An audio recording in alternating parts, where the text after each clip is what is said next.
Olá, boa tarde.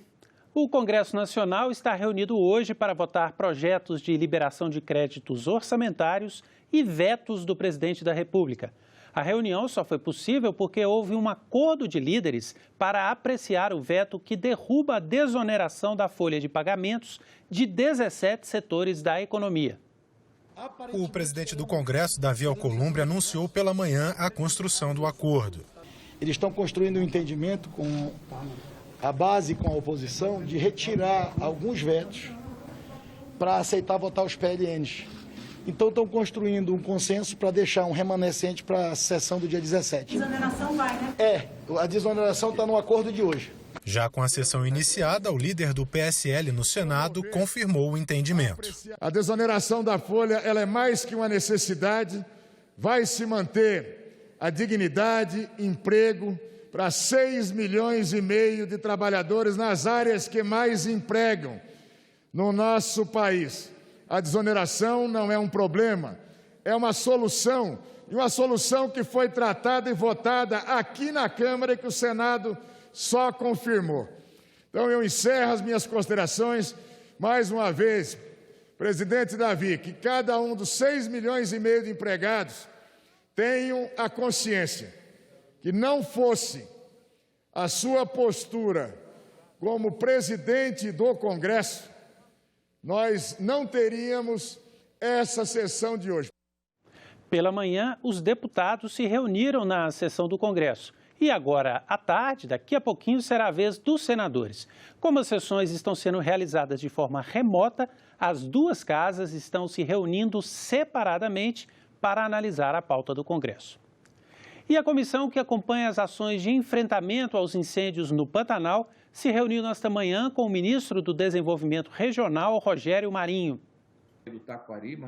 O ministro fez uma apresentação sucinta. Lembrou que a repetição dos incêndios é uma questão com a qual tem que se conviver para aprimorar a prevenção e diminuir os impactos. Destacou o projeto de revitalização da bacia do Taquari e do Araguaia. São obras e projetos que dizem respeito à questão da sustentabilidade, ou seja, da questão da integração das populações ribeirinhas, para que aquelas pessoas que vivem nos perímetros das bacias hidrográficas possam conviver, de forma sustentável, com o rio e com seus afluentes, sem predar, sem danificar, tratando de forma adequada o esgoto, o resíduo sólido, preservando as nascentes, plantando árvores e florestas ciliares, fazendo desassoreamento dos rios. Segundo o ministro, a tarefa de reconstrução envolve os governos nas esferas nacional, estadual e municipal.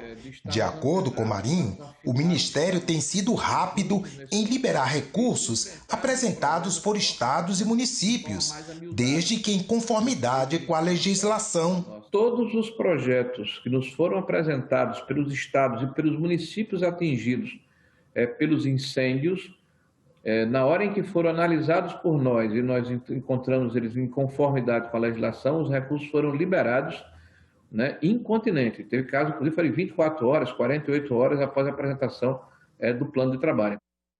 O plenário do Senado Federal aprovou nesta terça-feira 2 projetos de lei que alteram regras de funcionamento do Banco Central. Uma das propostas aprovadas prevê autonomia do Banco Central. O texto estabelece que os mandatos dos presidentes e dos diretores do órgão devem ser intercalados com o do presidente da República, como forma de proteger o banco de pressões políticas vindas do Poder Executivo. Trata-se de uma questão importante, particularmente em anos eleitorais e quando há no poder governos com viés populista, seja ele de direita ou de esquerda. A simples disposição legal de que há autonomia formal, com a não coincidência do mandato com a presidência da República, evita até mesmo interpretações muitas vezes equivocadas de que o Banco Central do Brasil deixa de aumentar a taxa básica de juros para conter a inflação por causa de pressões políticas partidárias. O projeto de lei complementar 19 de 19, que concede autonomia formal ao Banco Central, encerra o último capítulo de uma difícil travessia que fazia de todos nós um país menor e confere ao Brasil o que lhe faltava. Estou convencido de que a concessão da autonomia formal do Banco Central é o caminho mais eficiente, com menores custos para a sociedade, para se obter e preservar a estabilidade dos preços. A confiança de que a meta será cumprida pela autoridade monetária em praticamente qualquer circunstância, repito, em praticamente qualquer circunstância, traz a confiança aos agentes econômicos, que neste contexto limitam seus reajustes de preços e alinham suas expectativas com a meta da inflação estabelecida. Esse comportamento favorável dos agentes, por sua vez, torna mais fácil o cumprimento da meta, criando um verdadeiro círculo virtuoso. E o resultado disso é inflação baixa, estável e previsível. O plenário também aprovou o projeto que permite ao Banco Central remunerar depósitos voluntários de instituições financeiras. O objetivo é criar uma ferramenta para controle da moeda que tenha impacto menor sobre a dívida pública. O Tesouro enxuga, paga suas contas, faz o dever de casa e não rola mais dívida. O que é que o Tesouro faz naquela hora? Ele manda um dinheiro para o Banco Central e fala assim, ó, guarde esses títulos aí. Porque se o juro começar a cair demais e risco vir de inflação, você compra as compromissadas. Então, para o FMI, esses 250 bi que estão lá depositados pelo Tesouro na conta do Banco Central, já é dívida, gente, que poderá virar compromissada e ficar ainda mais cara e aumentar o risco Brasil. Então, quando eu autorizar os depósitos voluntários, o Tesouro não precisará dar esses 250 bi para o Banco Central. Esse dinheiro ficará remunerado pelo Banco Central. E ele não poderá ter remuneração acima da taxa Selic. Por quê? Porque a taxa Selic é a taxa de referência do mercado estabelecido pelo Conselho Monetário Nacional, a quem o Banco Central também tem subordinação pela política monetária. Daí, o Banco Central compôs o Conselho Monetário Nacional. Portanto, esta é uma estruturação que traz um instrumento importante para o governo, importante para o país e importante para a economia. O Senado aprovou ontem voto de repúdio aos agentes envolvidos na decisão judicial que inocentou o acusado de estupro no caso Mariana Ferrer, de 23 anos, que teria sido estuprada numa festa em 2018. O voto de repúdio foi protocolado pelo senador Fabiano Contarato contra o juiz, o promotor e o advogado envolvidos na decisão da Justiça de Santa Catarina que inocentou o empresário André de Camargo no caso de estupro da promotora de eventos Mariana Ferrer. Além da sentença proferida, o trecho da audiência divulgado pelo site The Intercept Brasil é estarrecedor.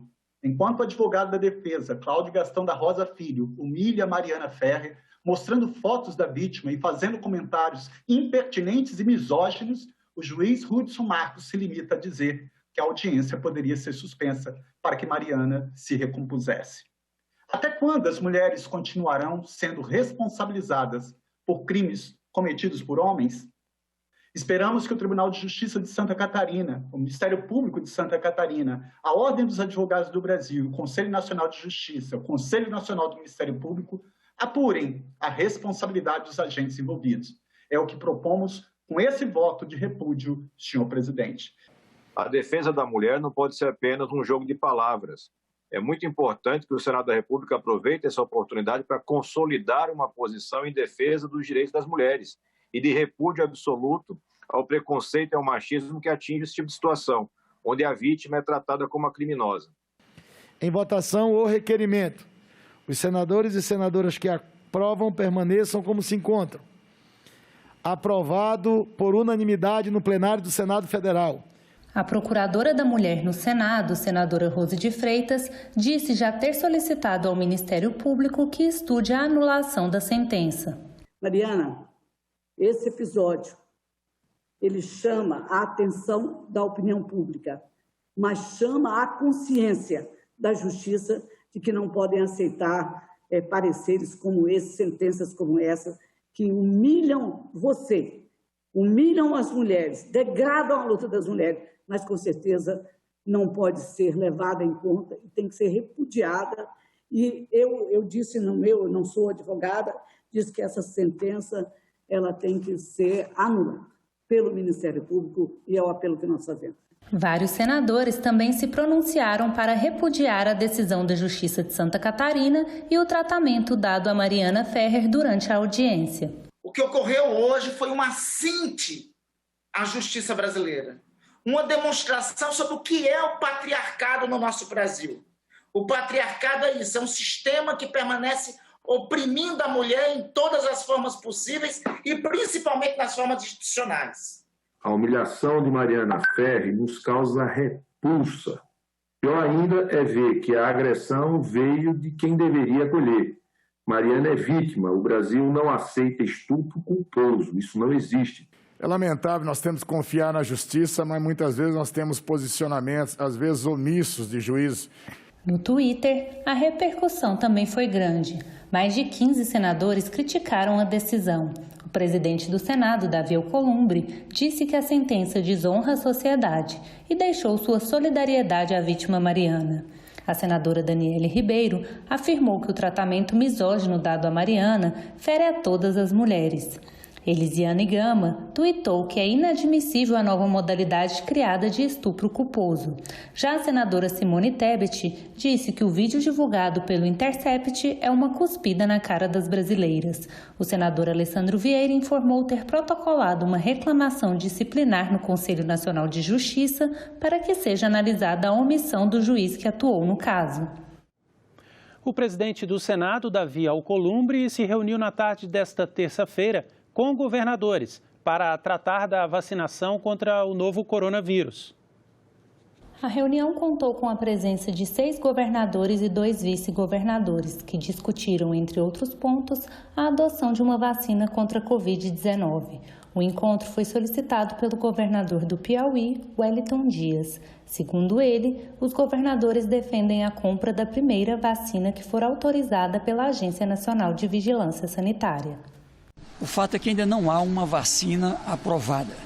O que queremos é que, imediatamente após a aprovação científica, a autorização da Anvisa, de agência de regulação, a gente tenha a autorização para que esta seja utilizada, aplicada no Brasil, centralizada, não é, com o ministro Pazuello, o Ministério da Saúde, no Plano Nacional de Imunização e seguindo o protocolo, o regramento da Câmara Técnica, conforme nós tratamos e aprovamos sobre a condução do Ministério da Saúde no último dia 20 de outubro. Na reunião, os governadores também defenderam a votação do projeto que formaliza um acordo estabelecido no Supremo Tribunal Federal sobre repasses da Lei Candir e da proposta que aumenta o prazo para que estados e municípios renegociem suas dívidas em troca de ajustes fiscais.